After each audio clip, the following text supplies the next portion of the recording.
Finally दोस्तों आ चुका अक्षय कुमार की हाउसफुल 5 मूवी का ऑफिशियल ट्रेलर। ठीक है, जैसे कि भाई साहब मैंने देख भी लिया और भाई साहब देखकर मैंने ये सोचा मन ही मन में, मैंने कहा ये सिर दर्द तो मैंने देखा तो देखा ही काहे के लिए यार। मैंने कहा साला इससे अच्छा तो भूल चूक माफ जो मूवी है ना उसका ट्रेलर अच्छा है।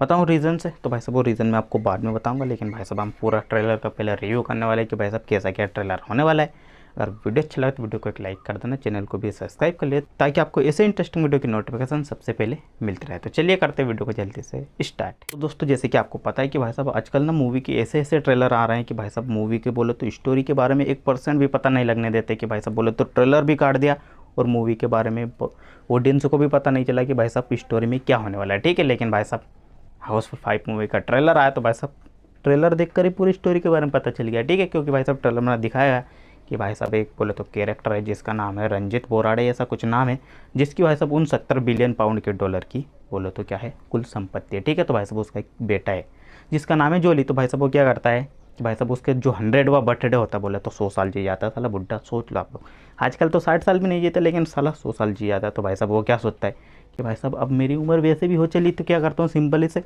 जो मेरी संपत्ति है वो भाई साहब मैं अपने बेटे के नाम कर देता हूँ, जोली के नाम से। ठीक है, जो उसका बेटा उसका नाम है भाई साहब जोली। ठीक है, लेकिन भाई साहब फिर कहानी में आता है एक ट्विस्ट एंड टर्न। तो भाई साहब वो टर्न ऐसा टर्न आता है कि भाई साहब जो आप लोगों को पता भाई साहब अक्षय कुमार की हेरा फेरी बोलो तो आने वाली थी ना, चलो वो हेरा फेरी तो खत्म हो गई क्योंकि भाई साहब परेश रावल हट गया। ठीक है, लेकिन भाई साहब इस मूवी में अलग हेरा फेरी घुसी है। ठीक है, इसमें घुसी हुई ये कि भाई साहब आपको जोली एक नहीं दो नहीं पूरे 3 जोली देखने के लिए मिलेंगे। ठीक है, तो बस इसमें चलने वाला यही है कि भाई साहब इसमें से रियल बोले तो जोली कौन है। ठीक है, उसी के बारे में बताने वाले। ये कहीं ना कहीं मेरे हिसाब में आप लोगों को पता है राजू की हेरा फेरी आप लोगों ने कोई अनाउंसमेंट वीडियो सुना होगा। ठीक है, जिसमें कि भाई साहब बोला था बाबूराव ने पहला पैसा का हेरा फेरी, फिर ड्रग्स और बंदूक का हेरा फेरी, लेकिन ये टाइम ये जो राजू का हेरा फेरी होने वाला है तो बहुत मजा आने वाला है। पक्का ना? पक्का पक्का ये बाबूराव गणपतराव आपटे का प्रॉमिस है। लोगों को पता होगा कि भाई साहब बाबूराव ने बोला था कि भाई साहब पहले तो ड्रग्स की हेरा फेरी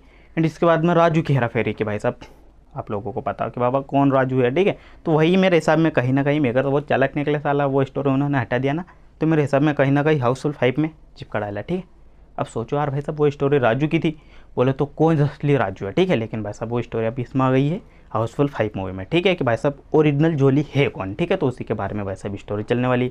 और भाई साहब उसी में आता है एक और टर्न कि भाई साहब जो जोली का बाप होता है ना, जो रणदीप का रंजीत, ठीक है, जो रंजीत नाम का होता है भाई साहब वो कैरेक्टर का मर्डर हो जाता है। ठीक है, अब भाई साहब उसी के ऊपर से मूवी की स्टोरी होने वाली है कि भाई साहब इसका मर्डर किया तो किया किसने। ठीक है, तभी जाकर के भाई साहब एंट्री होती है हमारे भिड़ो बाबू की संजय दत्त की। ठीक है, यानी कि खलनायक साहब की। ठीक है, और भाई साहब बोलते हैं कि भाई साहब ये हीरो और खलनायक कहाँ से आ गए। ठीक है, वो भी बोला जाता है उस ट्रेलर में। ऐसा पूरा जो मूवी की स्टोरी वगैरह होने वाली है ना भाई साहब वो एक सीप के ऊपर ही घूमने वाली है। ठीक है, यानी कि भाई साहब कुछ बाहर का सीन थोड़ा बहुत दिखाया जाएगा, बाकी सब कुछ बोलो तो एक प्लेन नहीं कहीं क्यों कहे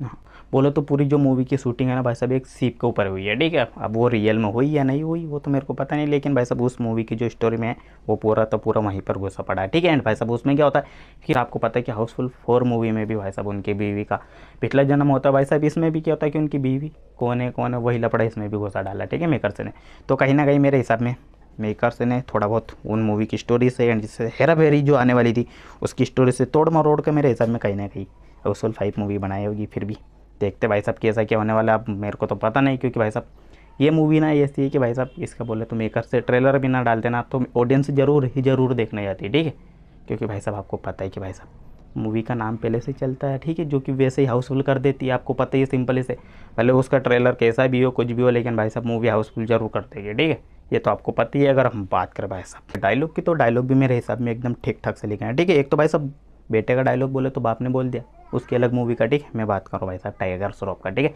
जिसका कि भाई साहब उसके पिता ने बोला छोटे बच्ची हो गया। ठीक है, सिंपली से वो सीन ये भी सही उसमें ट्रेलर में आप लोगों ने देखा। तो भाई साहब आपको कैसा लगा मुझे कमेंट बॉक्स में कमेंट कर जरूर बताना। ठीक है, अगर बात करें भाई साहब म्यूज़िक की तो भाई साहब म्यूज़िक भी एकदम बोले तो सही साइड बोले तो सिचुएशन के हिसाब से शूट कर रहा है। ठीक है, हालांकि ट्रेलर की बात करें तो ट्रेलर एकदम ओके यानी कि भाई साहब कुछ ज़्यादा खास भी नहीं बोल सकते तो कुछ ज़्यादा बेकार भी नहीं बोल सकते। अब दूसरों का ओपिनियन मेरे को पता नहीं है कि भाई साहब उनका कैसा क्या है, लेकिन भाई साहब मैं फ़िलहाल अपने हिसाब से बोल रहा हूँ। ठीक है, यानी कि भाई साहब मुझे ओके लगा बोलो तो कुछ ज़्यादा खास भी नहीं तो कुछ ज़्यादा बेकार भी नहीं वैसे। हालांकि आपको पता है भाई साहब जो हाउसफुल 4 मूवी आई थी उसका भी ट्रेलर ऐसे डिम डाम लग रहा था, लेकिन भाई साहब जो वहाँ पर ट्रेलर में बोले तो मूवी ठीक ठाक सी निकली, मतलब ज़्यादा अच्छी तो नहीं निकली, लेकिन भाई साहब बोले तो हाँ ठीक ठाक से निकली भाई साहब, जिसने कलेक्शन भी अच्छा खासा ही किया था। ठीक है, अगर बात करें भाई साहब मूवी कब रिलीज़ होने वाली, तो भाई साहब मूवी जो रिलीज़ होने वाली वो होने वाली भाई साहब 6 जून के दिन। ठीक है, तो फाइनली अपना तो पक्का है 6 जून के दिन जाने का, क्योंकि फर्स्ट जो नहीं छोड़ने वाला है, क्योंकि भाई साहब वो शो तो मैंने आज तक नहीं देखे, बोले तो थिएटर में जाकर के, हालांकि मैंने मूवी या टीवी वगैरह पर तो उन्हें बहुत बार देख लिया, क्योंकि भाई साहब हमेशा आती ही रहती है, लेकिन ये तो मैं जाकर के फाइनली ज़रूर देखूँगा थिएटर में। ठीक है, तो चलिए मिलते हैं तब तक किसी और नए दूसरे वीडियो में।